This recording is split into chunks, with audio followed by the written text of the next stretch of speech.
Alright, this is Teach Like a Pirate.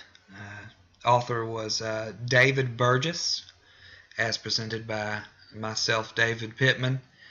I'm in the secondary social studies education program. Let's get started. Alright, so the central premise of the book, teachers should approach teaching like a pirate because pirates are adventurous, and adventurous and daring teachers can revitalize the classroom. And this is an important aspect of Burgess's book, and he has a lot of good points. The first part of the summary, you can apply this to the classroom, but you can also apply it to life as well. It can revitalize, energize, which is also infectious. People can definitely take your example and build upon it. So that's a very important aspect from this particular book. The second part of the summary has to do with pirate. Is also an acronym. The acronym is passion, immersion, rapport, ask and analyze, transformation, and enthusiasm. The first part of the acronym, passion, Burgess says that we are not passionate about everything we teach, and that's okay. He puts passion into three groups: content passion, which is of all the topics and standards you teach as part of your curriculum, which are the ones you enjoy the most. I mean, this makes sense. Most teachers are like this. They prefer some other subjects or topics. For example, I'm passionate about World War II and the Cold War, but I'm not passionate about the American Revolution. The next group is professional passion, which is what is it about being an educator that drives you? What ignites a fire inside you? Why did you become a teacher?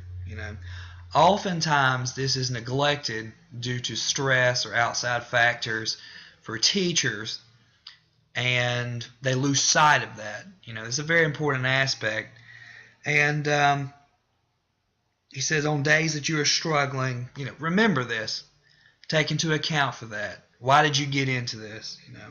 For example, I'm passionate about making an impact in kids' lives. I think that's an important aspect that a lot of people definitely deal with.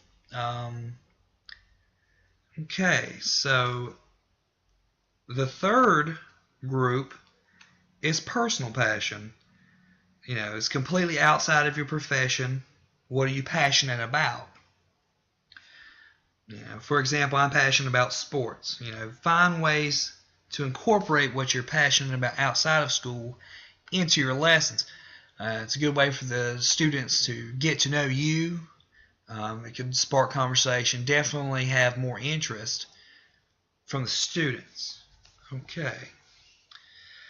The second part of the acronym is immersion, which is the ability to fully give yourself up to the moment and be with your students. This is a big part. You don't want to take anything and not give it your all and put everything into it. The biggest part, and it's kind of funny, he actually talks about this. He relates it to women in relationships wanting their male partners to be fully immersed in the relationship. You want to give it your all.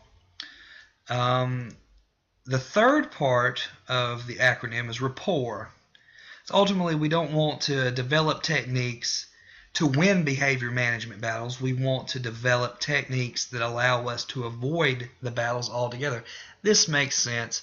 You don't want to just battle behavior problems all the time. You want to develop a way in which you don't have to deal with them altogether because they're non-existent. You've already handled the problem. All right, the fourth part is ask and analyze. Burgess basically says that creativity does not just happen. Most people don't have the ability to just off the wall be creative. Creativity takes hard work. His main focus on this part was that anyone could be creative, and don't be afraid to fail, or take criticism. Everybody fails. You learn from your mistakes.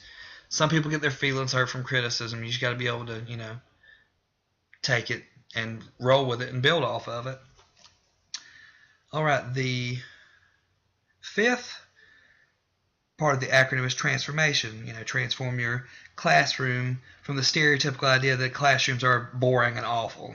Nobody wants to go in that situation. Make your classroom fun so that your students want to be there.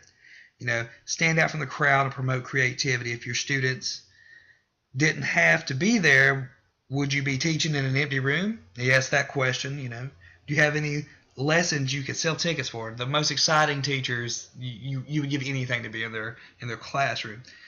And the final part of the acronym is enthusiasm. Be excited about what you're teaching. Be wound up. Enthusiasm is infectious. The students definitely build upon that. It's a very important aspect. Okay, the next part of the summary is crafting engaging lessons. This draws students into the material. A toolbox. He calls it a toolbox of strategy the teacher can draw upon. He says that being engaged requires planning, preparation, and presentation. The same mindset that you would, as he says, when you're cooking. You want to make sure everybody wants to participate. You want to present it. You want to prepare it. That everything is taken into account to where it's an appealing thing.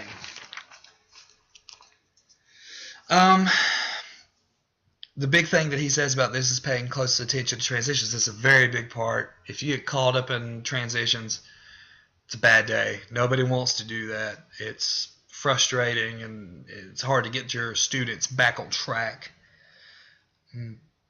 This is also a part where he talks about getting the students' interest, hooking them in. The next part of the summary is building a better pirate. He asks the question, do you want to be great? Mediocrity does not motivate. Greatness is infectious. People want to follow a leader. Approach everything with a purpose. Answering the call to be the best will push you to be better. It will also have the same effect on your students. Again, it's infectious. Play to your strengths and your talents. If you're strong at something, why fight it? You could build off of that because it's something you already know how to do. Don't be afraid to fail. Not everyone has answers. Not everyone's perfect, including your students. That is an important thing to remember. No one is perfect. Next, we'll get into the teaching strategies. I really like the kinesthetic hook. Incorporating movement into your lesson gets the kids out of the seat, gets the energy level going. It might be hard to reel them back in, but once you establish the system, they're pretty much good to go. It's an interesting take on it for sure. The second teaching strategy that I enjoyed was the student hobby hook. It's incorporating student interest into the lesson. Gives you an opportunity to learn who your students are, to know who they are, and if you incorporate something into that interest level is going to be there. They're definitely going to take an interest in what you're teaching because you're taking an interest in them.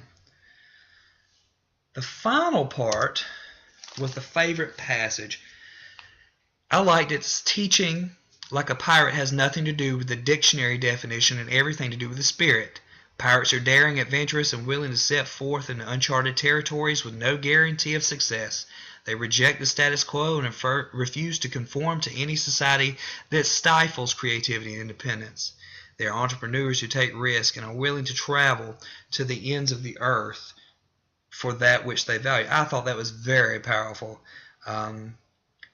To fight for what you want. It says a lot about who you want to be a teacher. Are you going to be a strong teacher? Are you going to fight for what you do? Are you going to fight for an atmosphere that promotes creativity and independence? I want to take all of those, the passage and the teaching strategy. I want to take that and put it into my classroom.